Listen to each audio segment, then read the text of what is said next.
Kita coba masuk ke jendela kehidupannya Namrud di zaman Ibrahim alaihissalam. Namrud ini dia coba mengikrarkan dirinya. Awal dia dinobatkan jadi raja setelah ayahnya meninggal.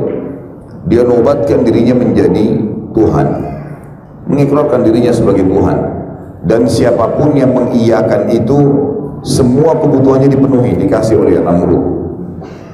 Maka masyarakatnya semua mengakui dia sebagai Tuhan, karena apapun yang disampaikan dikasih, apapun yang diminta dikasih, hanya dengan mengikrarkan dia sebagai Tuhan. Sampai akhirnya menyebarlah penyembahan terhadap Namrud ini.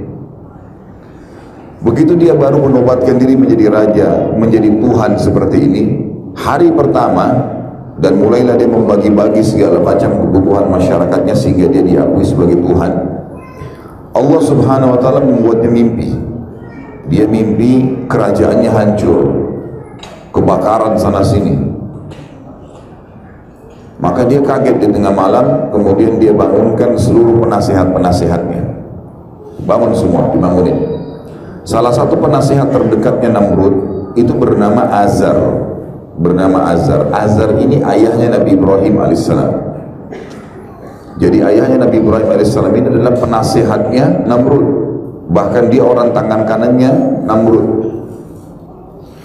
Azar ini, Bapak Ibu sekalian, sangat mahir membuat patung.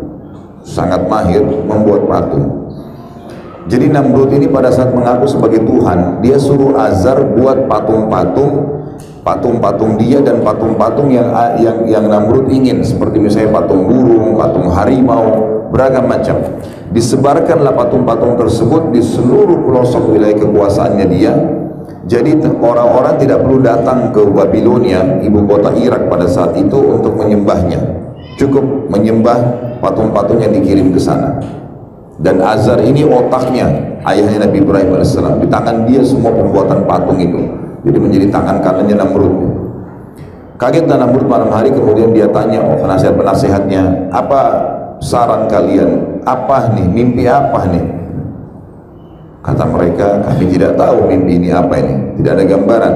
Sampai akhirnya ada satu orang yang berkata dari penasihatnya, mungkin malam ini ada bayi yang lahir, laki-laki di Babilonia yang akan menghancurkan kerajaan Anda. Tiba-tiba Namrud menangkap pernyataan tersebut, lalu dia mengeluarkan instruksi yang aneh. Dia mengatakan, kalau begitu semua anak laki-laki yang lahir malam ini di Babilonia dibunuh.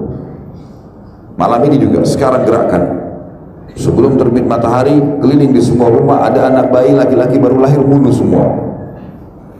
Kebetulan Azar hadir di situ. Malam itu hadir karena dipanggil tiba-tiba kumpul sama Namrud, dan istrinya baru melahirkan anak laki-laki, itulah Ibrahim. Maka dia pun pulang ke rumahnya lalu mengatakan, selamatkan Ibrahim ke hutan, karena Namrud sudah keluarkan instruksi suruh bunuh semua anak laki-laki. Pasti dia kalau ketahuan akan dibunuh nih. Dilarikanlah Ibrahim alaihissalam ke hutan. Ada banyak cerita tentang Ibrahim waktu masih kecil. Beliau tinggal di dalam hutan, kemudian Allah subhanahu wa ta'ala merawatnya. Ada athar yang menyebutkan Ibrahim mengisap jempolnya, kemudian keluar susu dan madu dan segala macam cerita. Tapi saya tidak ceritakan tentang kisah kecilnya Ibrahim alaihissalam. Yang saya ceritakan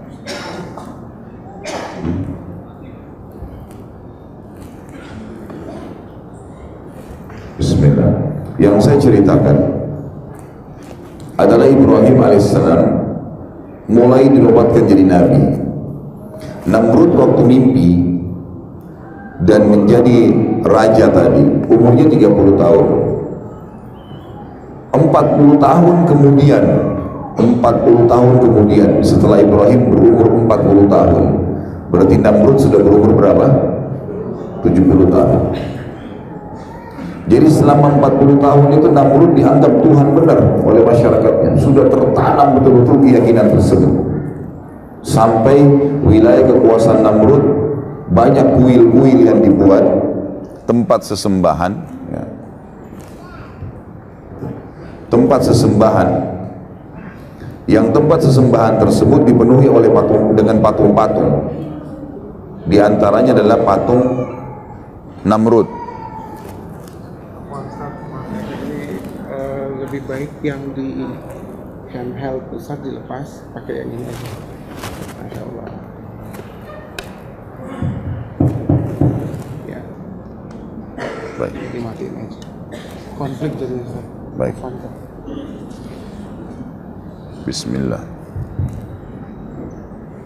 Dengar nggak? Udah sampai mana? Namrud kenapa Namrud? Baik. Akhirnya Namrud sudah waktu itu didobatkan jadi raja dan memang dia buat kuil-kuil yang banyak sekali. Kuil-kuil ini diantaranya di pusat Babilonia sendiri itu ada kuil yang besar sekali pada saat itu dibuat, di dalamnya penuh dengan patung, puluhan patung.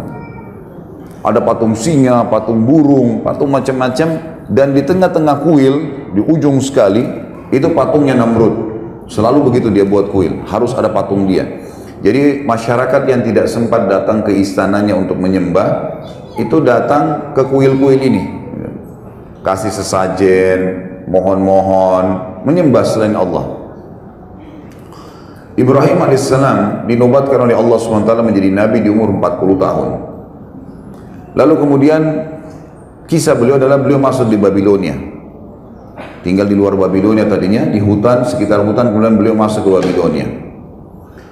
Ringkas cerita itu kisah Nabi Ibrahim alaihissalam panjang ya. Pada saat dia pertama mengenal Tuhannya, melihat bintang, melihat bulan, melihat matahari, terus saja sampai akhirnya dia mengenal Allah Subhanahu wa taala, mengatakan tidak mungkin ada Tuhan yang bisa hilang seperti matahari yang menghilang, bulan yang tidak kelihatan dan seterusnya. Setelah terbenamnya matahari tidak kelihatan lagi mataharinya, atau sebulan setelah terbitnya matahari tidak kelihatan. Ringkas cerita adalah Ibrahim alaihissalam masuk ke Babilonia, kemudian Ibrahim alaihissalam tidak menunda dakwahnya, langsung ke pusat kota Babilonia dan mendatangi kuil yang banyak patung-patung itu. Dan kebetulan pada saat itu di malam hari masyarakat Babilonia lagi menyembah patung-patung ini, lagi mohon-mohon, bawa sesajen. Kuil itu cukup tinggi dan sekarang masih ada puing-puingnya di Irak. Jadi kalau salah satu di antara Anda pergi ke Irak atau melihat cuplikan tentang Irak yang dianggap kisah sejarah itu adalah peninggalan kerajaan Namrud ini. Maka yang terjadi Bapak Ibu sekalian, Ibrahim alaihissalam datang ke kuil tersebut. Patung-patung itu kebetulan di tengah-tengah kuil ada jalan yang panjang untuk orang masuk dan orang keluar. Di kiri kanan tembok penuh dengan patung-patung yang besar. Di tengah-tengah ruangan ada patung Namrud yang besar. Dan di situ antara orang dengan patung itu ada jedah bangunan yang cukup tinggi. Orang harus lewat tangga untuk naik ke atas, dan sudah menjadi doktrin, dogma pada saat itu, keyakinan kalau tidak boleh orang biasa mengantar sesajen ke patung-patung itu, harus melalui penjaga kuil. Jadi penjaga kuil ini punya kedudukan tersendiri. Siapa yang mau kasih sesajen, punya hajat apa, dikasih. Dia mau kasih kepada patung yang mana nih, misal patung sana, lalu kemudian nanti dia yang antar ke situ. Tiap hari mereka lakukan kebodohan ini. Ringkas cerita, Ibrahim alaihissalam malam itu langsung datang ke kuil tersebut. Sementara orang lagi memuja-muja patung, Ibrahim alaihissalam naik ke tangga yang untuk pergi ke patung-patung itu. Lalu Ibrahim alaihissalam pada saat dia naik, orang tahu Ibrahimnya tidak dikenal sebelumnya dan tahu siapa penjaga kuil, musuhnya yang biasa bisa naik. Orang lain selain penjaga kuil yang naik pasti kualat tuh. Nanti kena penyakit, nanti kena petir, nanti kena macam-macam. Keyakinan mereka pada saat itu. Ringkas cerita, Ibrahim alaihissalam sengaja naik. Orang-orang semua akhirnya matanya menuju ke Ibrahim. Ibrahim alaihissalam datangin patung yang pertama. Lalu Ibrahim alaihissalam lihat di situ ada sesajen buah-buahan, buah segar, diantaranya apel. Ibrahim alaihissalam ngambil apel itu.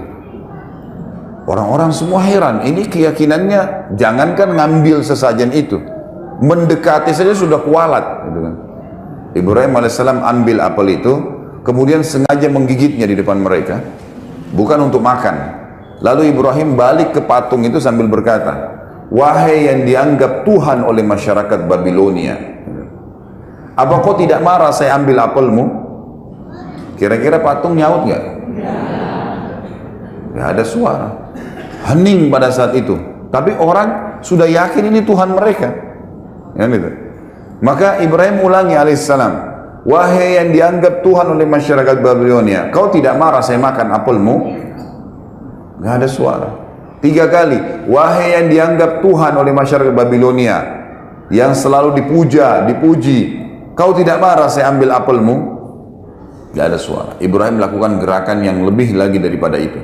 Apel yang sudah digigit tadi dilempar ke wajahnya patung itu. Jatuh apel, ini penghinaan luar biasa. Jatuh apel tersebut sudah pasti tidak ada apa-apa. Lalu dia balik lagi, wahai yang dianggap Tuhan masyarakat Babilonia, kau tidak bisa lawan saya sudah lempar wajahmu dengan apel ini.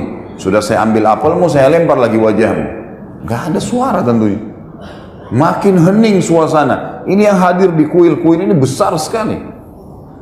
Bisa menampung sampai ribuan orang. Dan Ibrahim AS melakukan gerakan ini luar biasa di malam yang memang mereka lagi puncaknya beribadah lah. Lalu Ibrahim AS tidak cukup situ, pindah ke patung sebelah, lakukan hal yang sama. Patung sebelah sama, terus dikelilingi semua puluhan patung itu. Sampai selesai semua, orang-orang menyaksikan kejadian tersebut dengan tercengang. Lalu Ibrahim balik ke arah mereka mengatakan, wahai masyarakat Babilonia, apakah kalian tidak punya akal menyembah patung-patung yang kalian pahat sendiri, yang kalian buat sendiri matanya, tidak bisa berbuat apa-apa? Bukankah saya sudah buktikan ke kalian, saya ngambil sesajen yang kalian kasih, mereka tidak bisa marah, saya lempar ke wajahnya, mereka tidak bisa marah, dan saya bahkan bisa menghancurkan Tuhan-Tuhan kalian dengan tangan saya. Orang-orang Babilonia hening semua. Kata Ibrahim, yakinlah dan percayalah, saya utusan Allah dan Allah Tuhan kalian yang menciptakan langit dan bumi ini. Dialah yang harus ditundukin.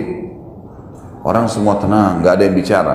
Bingung antara iya atau tidak. Ini baru ucapan pertama dakwah Nabi Ibrahim alaihissalam. Maka mereka pun akhirnya ada yang diam terus keluar dari kuil. Kata Ibrahim alaihissalam, demi Allah kalau kalian tidak mau meninggalkan menyembah berhala-berhala ini, maka saya akan melakukan tipu daya terhadap Tuhan-Tuhan kalian. Mereka keluar dari kuil. Ibrahim alaihissalam turun juga dari tempat tersebut. Tidak ada yang berani menyentuh Ibrahim, karena Ibrahim ini sudah mengalahkan Tuhan mereka. Berarti ini bahaya, lebih berbahaya Ibrahim daripada Tuhan, gitu kan? Mereka tidak ada yang berani dekat dengan Ibrahim alaihissalam. Ibrahim keluar, ngambil kampak, kembali lagi masuk. Tapi orang-orang sudah bubar semua nih, tinggal penjaga kuil pada saat itu. Ibrahim alaihissalam naik kuil ini, patungnya dihancurin semua, dipotong tangannya, dipecahin kepalanya, potong kakinya, semua dirusakin sama Ibrahim, berantakan. Penjaga kuil sendiri ini tidak berani, tetap masih menganggap Tuhan. Ini sudah puluhan tahun keyakinannya. Dihancurin semua sama Ibrahim alaihissalam, lalu kepala-kepala patung itu, tangannya, kakinya ditumpukin di patungnya Namrud yang besar. Lalu kampak yang Ibrahim pakai alaihissalam menghancurkan tadi ditaruh di tangannya patung Namrud. Udah Ibrahim alaihissalam pergi. Besok pagi mereka mau ritual lagi, bawa lagi sesajen, berantakan semua kuil tersebut. Mereka bilang, siapa yang buat nih? Kok bisa terjadi begini pada Tuhan-Tuhan kami? Penjaga kuil bilang, tuh anak muda yang semalam tuh, Ibrahim. Panggil Ibrahim, panggil Ibrahim. Begitu Ibrahim datang, mereka mengatakan, Al-Quran menceritakan, anta fa'alta hadha bi'alihatina ya Ibrahim. Apa kau yang buat ini terhadap Tuhan kami wahai Ibrahim? Apa jawab Ibrahim? Yang pegang kampak itu siapa? Kok tanya saya? Itu kampak kan di tangannya patung yang besar. Tanya kalau dia bisa ngomong, gitu kan? Maka Allah mengatakan mereka pun kembali ke diri mereka sendiri. Benar nih, kan gitu. Nggak mungkin Tuhan nggak bisa membela dirinya, dan juga tidak mungkin secara akal dia bisa sebenarnya menghancurkan yang lainnya. Lalu kata mereka, pada kondisi hening semuanya, mereka ada satu orang yang nyaut, ini kita harus lapor kepada Tuhan kita yang paling besar, Namrud. Namrud kebetulan punya tradisi Bapak Ibu sekalian, setiap pagi dia selalu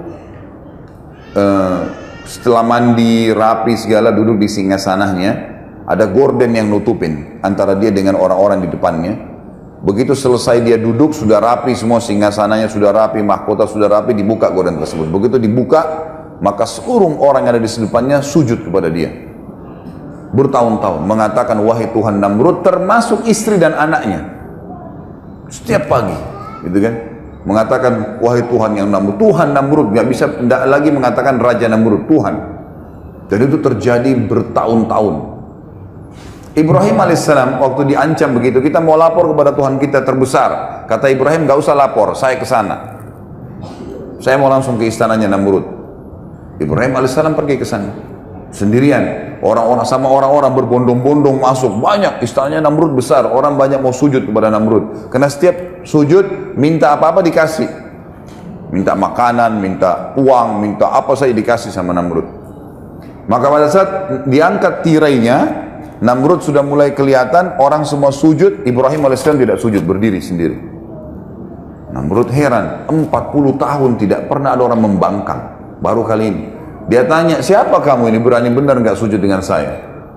Ibrahim alaihissalam nabinya Allah, dan ini sudah berkarat nih penyakit, gitu kan? Maka tidak bisa lagi dengan cara yang pelan.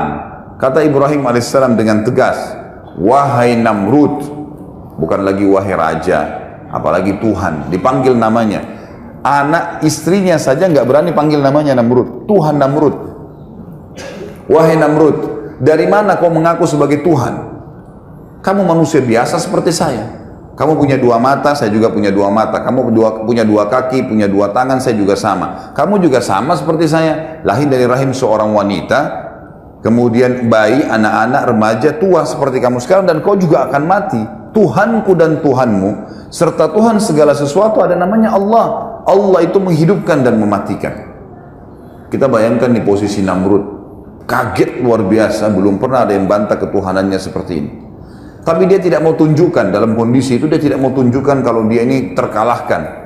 Maka dia bilang, wahai Ibrahim, kau ngaku punya Tuhan, dan Tuhanmu itu kau bilang tadi menghidupkan dan mematikan. Saya juga Tuhan yang bisa menghidupkan dan mematikan. Apa kau mau bukti? Kata Ibrahim, tentu saja, silahkan buktikan.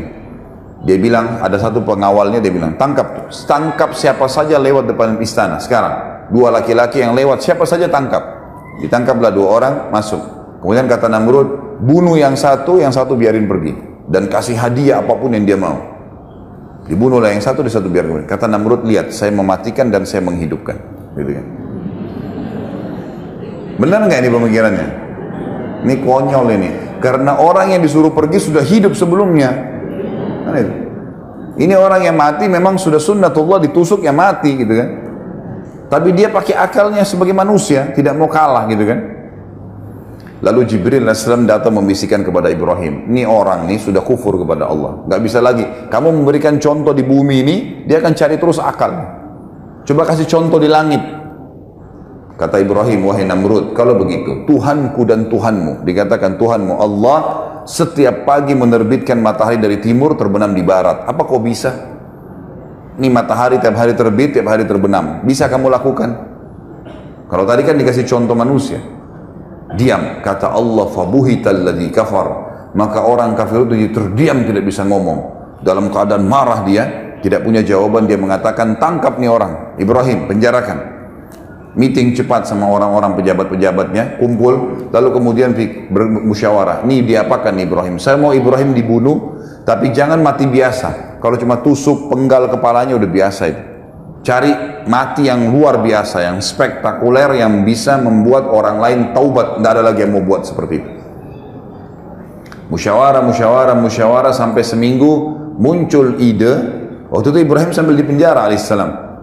Muncul ide buat api, bakar. Tidak ada cara membunuh manusia yang menyakitkan mengalahkan api. Karena kalau dibakar, terbakar kulitnya, dia teriak kesakitan, sampai mati, dan matinya lama lagi. Itu yang paling efektif. Namrud bilang, baik, keluarkan semua biaya, kerahkan semua tenaga, buat api, bukan api 2-3 meter tingginya, diameternya misalnya, ukuran tempatnya, enggak, dibuat sekitar 30-40 siku ke langit. Jadi sekitar 17,5 meter. Untuk membunuh manusia, bakar api unggun saja sudah bisa dibakar gitu. Tapi ini enggak, dia buat api yang luar biasa supaya seluruh masyarakat dunia bisa menyaksikan. Dibuatlah tumpuhan yang tinggi, kemudian di tengah-tengahnya dipenuhi dengan api bara besar sekali, dan itu dibuat sengaja tinggi sehingga orang dari jarak jauh pun bisa melihat, gitu kan. Misal kalau kita bilang di atap, kita lihat ini jadikan pondasi, atap inilah tempat api itu. Orang dari jauh pun bisa melihatnya. Ringkas cerita adalah dibakarlah api tersebut dengan biaya yang besar, dengan tenaga yang besar. Di sekitar api, Namrud letakkan prajurit-prajurit pilihannya untuk menjaga. Lalu Ibrahim alaihissalam dikeluarkan, kemudian Ibrahim alaihissalam dibuka bajunya. Supaya kata Namrud dia bisa merasakan lebih sakit lagi daripada api itu. Waktu Ibrahim alaihissalam akan dilempar dari jarak jauh masuk ke dalam api, gitu kan? Maka yang terjadi adalah Ibrahim alaihissalam sempat kedatangan Jibril alaihissalam, dan Jibril berkata, wahai Ibrahim, Allah telah mengutus saya kepada kamu, dan Allah berkata kepada saya bahwasanya Jibril bantulah Ibrahim apapun yang dia mau. Maka sekarang kau bisa minta tolong sama saya apa saja Ibrahim. Kau minta saya bunuh Namrud, saya matikan Namrud. Kau minta saya hancurkan Babilonia, saya hancurkan Babilonia. Kau minta saya padamkan api, saya apa saja minta sekarang saya bisa jalankan. Titahnya Allah kepada saya begitu. Kata Ibrahim alaihissalam, wahai Jibril, kalau kepadamu saya tidak perlu, tapi kalau kepada Allah saya akan minta. Makanya Allah memuji Ibrahim, mengatakan inna Ibrahim kana ummah. Ibrahim itu satu orang tapi seperti satu umat keyakinannya, luar biasa. Jibril pun dia tidak mau minta tolong, gitu kan. Maka dengan setelah itu Jibril pun alaihissalam pergi, lalu berkata Ibrahim alaihissalam, ya Allah, zat yang telah aku imani secara gaib, nggak kelihatan, gitu kan. Nggak ditahu Allah itu, tidak kelihatan, cuma bisa dirasakan keberadaannya, kan gitu. Diyakini keberadaannya. Aku yakin engkau lah yang telah menciptakan aku dan segala sesuatunya termasuk api di depanku ini. Api ini lagi berkobar besar. Ibrahim sudah diikat, dilempar dari jarak jauh dengan katapel gitu. Jadi jauh sekali jaraknya agar kelihatan oleh orang-orang.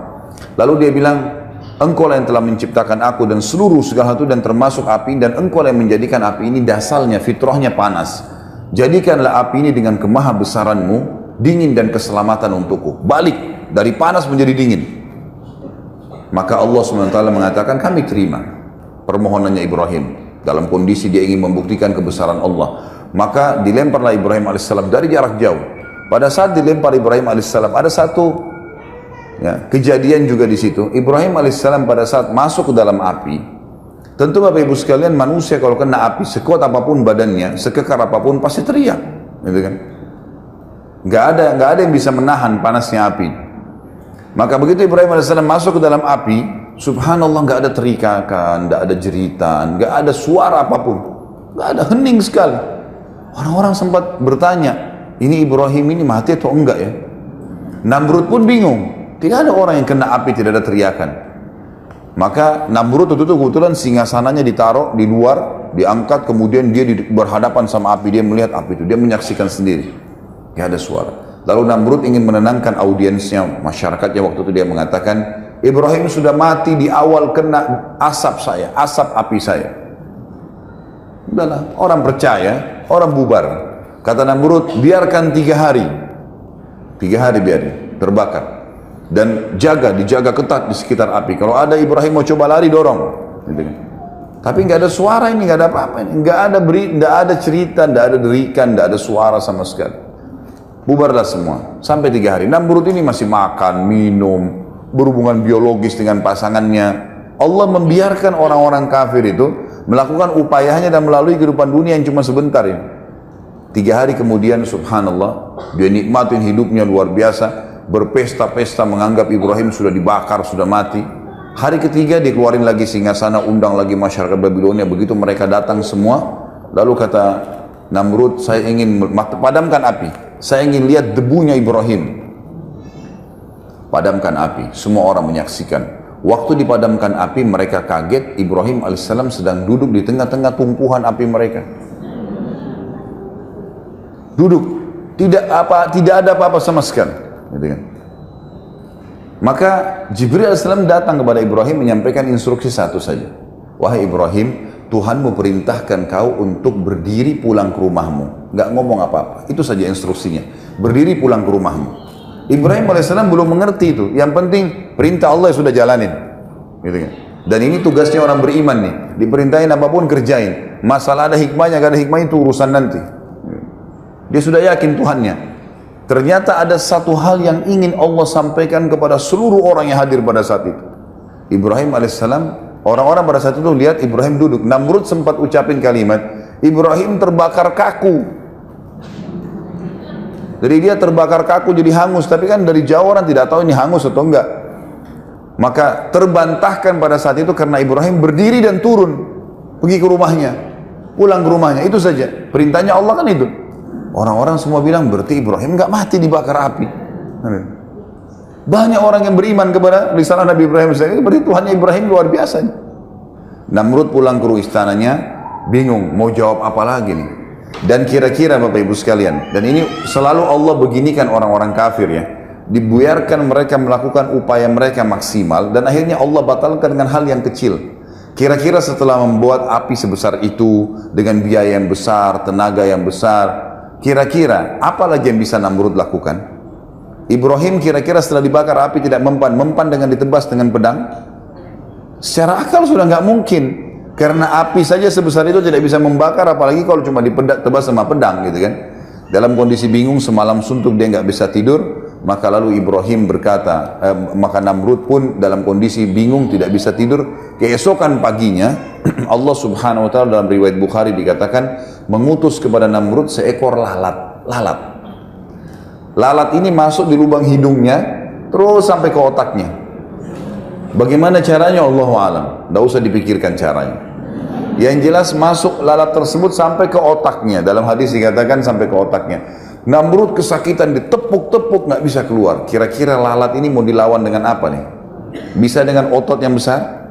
Bisa dengan sebilah pedang yang tajam? 1 juta prajurit? Ada yang bisa. Allah ceritakan dalam Al-Quran itu masalah lalat ya. Sedikit saya kuatkan di sini dalilnya.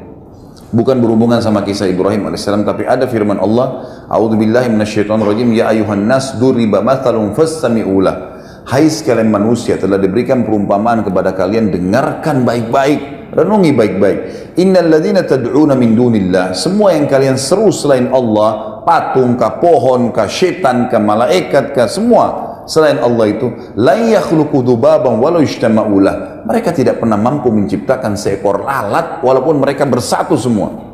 Semua bersatu, semua jin, semua malaikat, semua hewan-hewan kumpul sama manusia bersatu ciptain satu lalat, mereka tidak akan mampu, kata Allah. Wa iyyadrub minhum dzubabu syai'an la yastanqidhuhu min. Dan kalau lalat mencuri sesuatu dari mereka, mereka tidak mampu mengambilnya kembali. Ini kalau kita punya susu atau air, lalat datang hingga ambil setetes terbang, bisa diambil kembali? Kata Allah begitu. Da'ufat talib wal matlub, sungguh lemah yang disembah dan yang menyembah. Jadi Allah tantang masalah itu. Namrud ini sempat ingin menyiksa Ibrahim berapa hari tadi? 3 hari. Allah siksa dia 3 hari. Lalatnya 3 hari di otaknya. Nggak makan, nggak minum, teriak-teriak, kesakitan, terbolak-balik, nggak tidur, nggak makan, nggak minum. Manusia 3 hari nggak makan, nggak minum, nggak istirahat, sudah kacau balau semuanya. Sehari aja kita begadang sudah pusing besoknya, apalagi ini 3 hari tidak makan, tidak minum dan seterusnya, dan kesakitan, terganggu. Kita maaf, ingus saja yang ada buntu itu sudah susah. Ini lalat di dalam bergerak-gerak, gitu. Dia kesakitan. Maka akhirnya 3 hari kemudian dia mati, meninggal tergelepar di depan singgasananya. Dan subhanallah, pada saat dia meninggal, semua pejabatnya datang mendekat, orang-orang yang meyakini dia sebagai Tuhan. Dan dengan hikmah Allah, mereka menyaksikan lalat keluar dari hidungnya. Keluar tuh lalat. Sehingga mereka tahu Namrud mati dengan seekor lalat. Tersebar satu Babilonia dulu, raja yang selama ini dianggap Tuhan dibunuh oleh seekor lalat. Inilah akhir kehidupan Namrud. Bapak Ibu sekalian, Allah berikan kita akal fikiran, hati nurani. Akal dengan kecerdasannya untuk berpikir, membedakan mana benar, mana tidak. Hati nurani dengan perasaannya, bisa pekah, mengetahui mana yang disuka, mana yang tidak disuka, mana yang harus diikutin dan mana yang tidak diikutin. Sebenarnya sudah cukup dengan 1-2 sampel. Ingat, tidak semua orang beriman itu mati badannya wangi, tidak semua. Tapi 1-2 orang Allah perlihatkan. Tidak semua orang yang jahat itu meninggal badannya meletup-letup rusak, enggak. Tapi 1-2 orang Allah perlihatkan. Karena kalau setiap orang kafir mati badannya rusak, enggak ada orang kafir nanti. Allah memang sengaja menguji dengan keimanan dan mau beriman enggak, gitu kan? Jadi harus ambil pelajaran. Kalau Bapak Ibu tentu yang sudah pernah susun skripsi S1, tesis S2 atau disertasi S3, di Indonesia ini ada namanya penelitian lapangan. Jadi kita adakan penelitian lapangan. Kalau saya mau tahu di Rawamangun ini kebiasaan masyarakat apa, saya nggak bisa datangin semua rumah. Datangin RT-nya, RW-nya, sampel-sampelnya sudah ada. Camat, datangi lurah, dia akan berikan informasi lengkap tuh. Ini, begini, selesai. Maka begitulah penelitian, gitu kan, penelitian lapangan. Begitulah Allah berikan kepada kita. Namrud sudah jadi pelajaran sampel manusia satu yang kufur kepada Allah. Nih lihat nih, gini caranya dihancurin. Jangan tunggu semuanya begitu, nggak bisa. Gitu kan? Harus kita peka. Karena manusia itu kalau dengan kepekaannya, dengan akal sehatnya, begitu dia tahu ini salah ditinggalkan, begitu dia tahu benar diikutin, maka dia akan aman tuh. Tapi kalau dia tidak mau, Allah datangkan cobaan yang memaksa dia untuk membenarkan kebenaran itu. Pasti nanti dengan penyakit yang berat, dengan cobaan yang berat, terus begitu. Sampai dia meyakininya nanti. Kalau tidak juga maka kufur, masuk neraka. Gitu kan? Sudah seperti itu. Habislah kisah Namrud yang agung tadi, punya singgasana yang besar. Sampai sekarang ribuan tahun masih ada patung-patung peninggalannya. Ada sampai sekarang di Babilonia.